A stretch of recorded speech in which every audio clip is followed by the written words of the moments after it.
be most useful for you in our conversation today?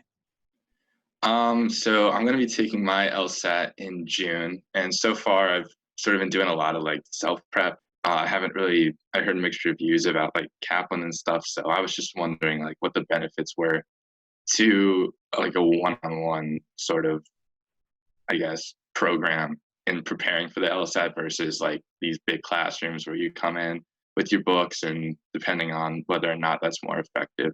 If you could speak to that at all. Yeah, sure. Well, first, let me ask you this. What do you feel is missing from your prep?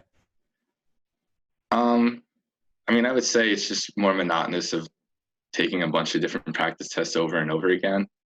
Sort of being able to put myself in the right mindset of actually walking in on test day, because anybody can get, a 161 or a 171 on a practice test. So that ability of just walking in and knowing that I could do that when it actually matters, I think is something that I'm kind of lacking. Yeah. All right. Well, we've got a couple of things right there. So first off, taking exam after exam is exactly what you don't want to be doing. That's a Okay. recipe for burnout, and you're wasting valuable practice material. This relates to what I call the obsessive practice exam narrative. The idea that taking exam after exam after exam is going to lead to some miraculous breakthrough or some spotting of some hidden patterns, when in reality, you've got to slow down, take fewer exams, and review them in excruciating detail. The second thing you mentioned about mindset, of course, a traditional in-person class is not going to be able to speak to your personal mindset because you're not having the chance to have those one-on-one conversations. You might raise your hand in front of a room of people, except you don't because of fear of looking dumb, but you're also covering whatever the agenda is for that day, which is typically, we have this syllabus, we have this curriculum, we have to go through these exact things. And maybe you're at one point, another person's at another point, and the instructor kind of has to cater towards the middle of the group.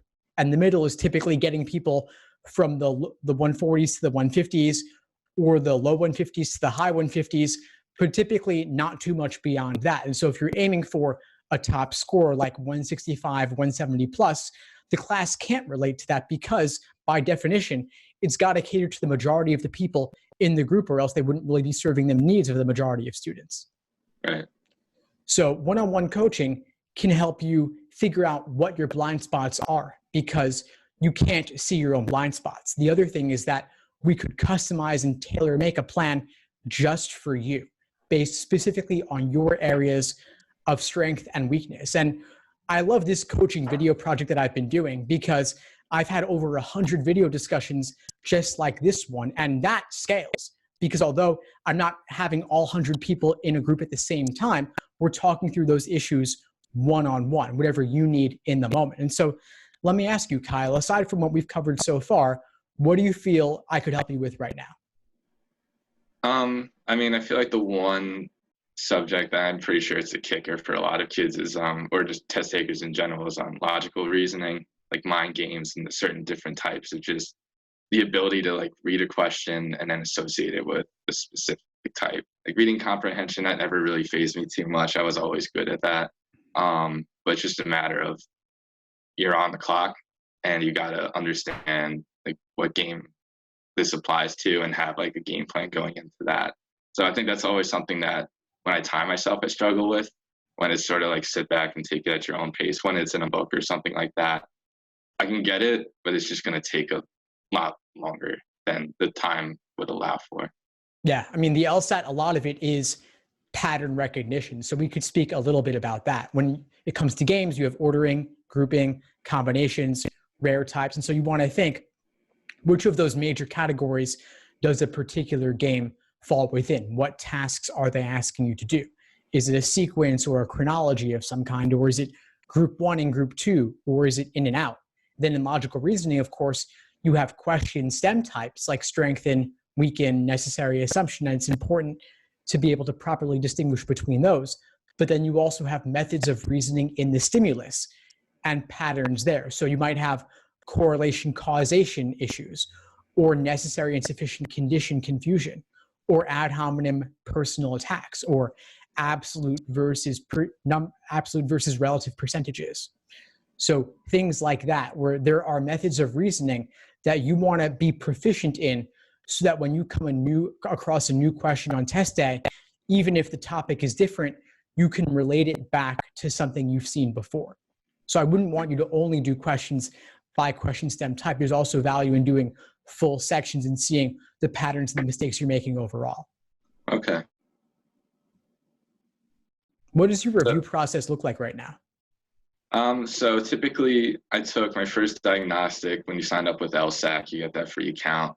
And right off the bat, I got a 161, and I figured, oh, wow, it's a lot higher than I actually thought I would be to start. And so that program usually has, I think I signed up for like every 2 or 3 weeks. It's a main test, but it also takes like your strengths and weaknesses based on how you're doing from each. And the reason I asked about logical reasoning is that seems to be like consistently like high on the priority stakes. And I do feel definitely a lot more confident in them compared to when I first began. But it just seems to be something that, at least timing wise, and like you said, recognizing the different patterns of questioning, that's going to take a bit more work with. But the highest score I gotten was a 170. The lowest was that 161 off the bat, but there's been like peaks and valleys in between. So it's just a matter of like finding the consistency to at least, hit 170, maybe 172. That's what I'm striving for, with also these, self-test prep books on the side. Right. Okay. Have you ever kept a mistake journal to really articulate your thought process for what you're getting wrong or having difficulty with? I have not. I noticed the common themes, but that's definitely something that I'll look into doing in the future. It's important, yeah, because just taking exams and looking at explanations, it's not forcing you to get into your own thought processes. It's really just giving you one person's way of approaching it. But not every way works for every student, especially for games. There are a variety of valid ways to diagram and solve the questions. And so I would recommend always looking at multiple sources, but first reasoning through it yourself and seeing what your most efficient approach might be. Okay, that sounds good. And one thing that I did want to ask, based on your experience with students, is what's like one of the most common mistakes that potential test takers make, whether it's, I guess, in prepping and then also on like the day of, if there seems to be like a different answer for both of those, or if it's the same, then that's fine too. But I wasn't sure if there was like a consistent thing you saw test takers walk into either prep. Yeah, I'll give you 3 of them. We've touched on 2 already.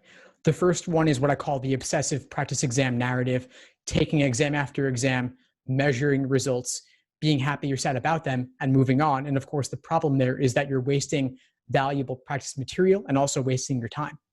The second one is failing to properly review to figure out where your misunderstanding stemmed from. Was it the question stem, the answer choices, or the stimulus? If it was the stimulus, what specifically made it difficult or tricky? If it was the question stem, what was that unfamiliar wording that gave you trouble? Oftentimes they'll take a common question type and misrepresent it in a variety of ways. And then the answer choices. What was tempting about the wrong answer that made you pick it or consider it, and what ultimately made it wrong? And what was discouraging about the right answer that pushed you away from it, and what ultimately made it correct? So you have those traps of discouragement towards away from the right answer, and traps of encouragement towards the wrong answer. Okay, I'm sorry, you just cut out a bit. Yeah, of course. No, I don't mind going.